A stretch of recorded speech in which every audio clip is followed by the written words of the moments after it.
I'm Will Chick with the Texas Veterans Commission. I'm a Veterans Benefits Advisor, and I'm here to answer some of your questions.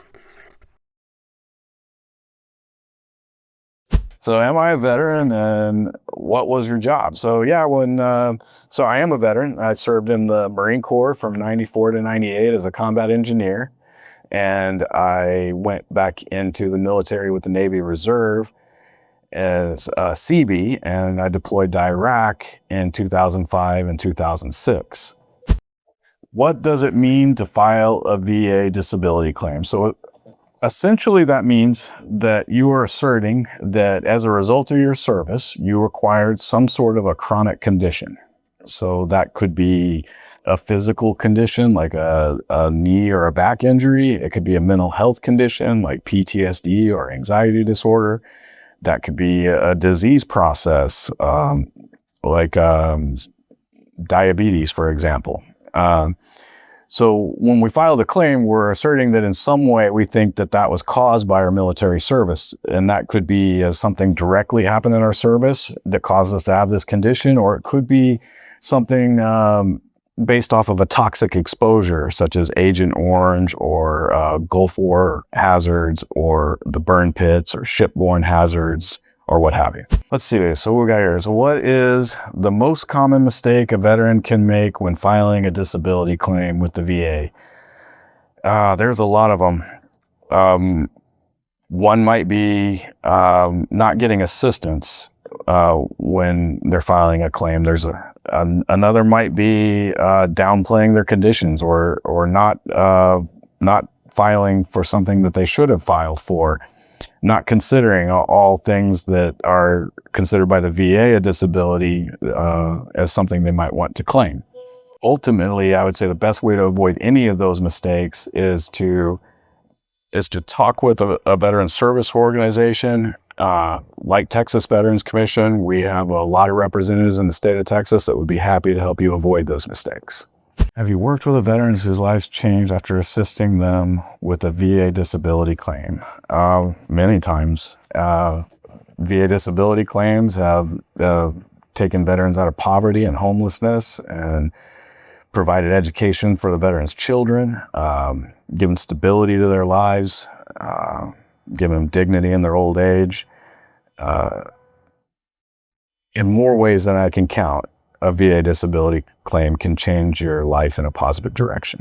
What is the most common mistake a veteran can make at their CMP exam? I would say the most common mistake veterans make is downplaying their conditions when they're in their CMP exam. They're there to be evaluated. But in the military, we develop a culture of being tough and not being a complainer. But when we do these CMP exams, the point of them is to find out the functional impact or severity of the disability. So it's important that we are extremely honest and accurate when reporting the severity of our symptoms in order to get an accurate rating. What can I do if the VA denied my claim for not being service connected?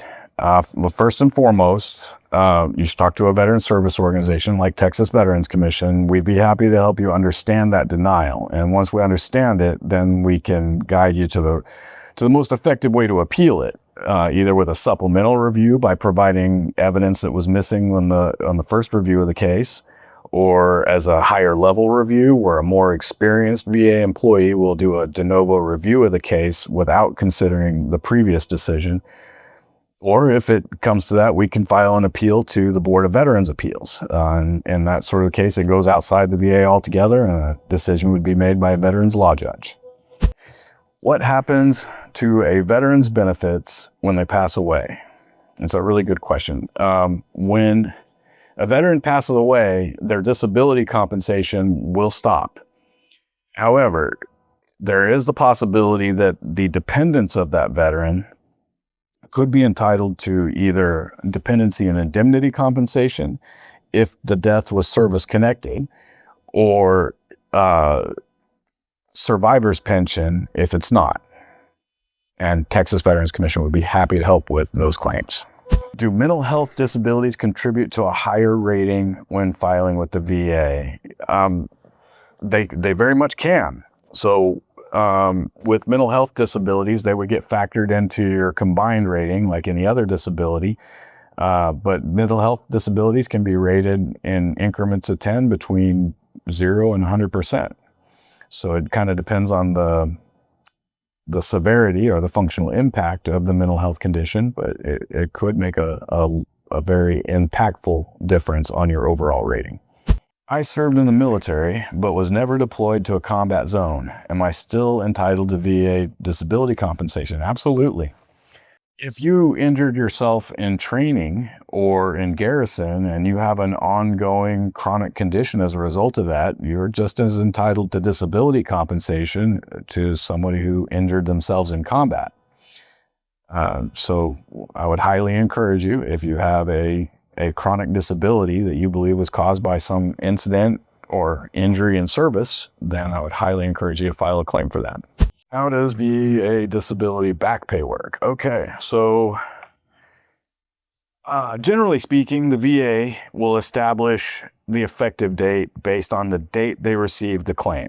It does not matter if it is on the first day of the month or the last day of the month. It means the first day of the following month is the first day they'd be entitled to pay at whatever rate was granted by the VA. But you would get paid for that month at the end of the month. Additionally, if an intent to file was filed, then we could be looking at an even earlier effective date, because an intent to file will establish the effective date as long as the formal claim is filed within 1 year of that. And if it depends on if you're filing within 1 year of your exit from active duty. If you're filing within 1 year of your exit from active duty, it would be your end of active duty +1 would be your effective date. And can the VA take away or downgrade my disability rating? That can happen. Sometimes the VA can find a clear and unmistakable error in a previous grant, or what happens probably more often is a veteran will file to have a condition reevaluated, and rather than find that the condition has worsened, the VA may find that it has improved, and then they will propose to reduce the disability. But the veteran has due process rights. So before the VA can reduce you, they would have to first propose the reduction, and you would have 60 days to respond to that and request a hearing. If the VA does ultimately decide to go through with the reduction, you do still retain all your appeal rights. So you can do a supplemental review, a higher level review, or an appeal to the Board of Veterans Appeals if it comes to that. What is the difference between 100% VA rating and 100% permanent and total? Okay, so the main difference is the prognosis. With the 100% permanent and total, the VA is saying they don't expect the disabilities to improve with time. With a regular 100%, there's one or more of those disabilities they must have put a future exam on, meaning they've pre-planned to reevaluate the condition when they granted it. In addition to, just how the VA considers for permanent and total, being permanent and total can open up some significant benefits for a veteran and their family members, such as forgiveness of student loans, CHAMP VA, which is a sort of health insurance for disabled veterans' dependents, and for hiring preference for the spouses of veterans who are rated 100% permanent and total. What would I tell a veteran who has been considering filing a claim but doesn't know where to start? I would say first and foremost, get some help. Find a VSO. Texas Veterans Commission has a really strong presence here in the state. You can reach us for appointments in person at a local facility, or we can do these appointments over the phone and even into the evening hours. And we're available and happy to help.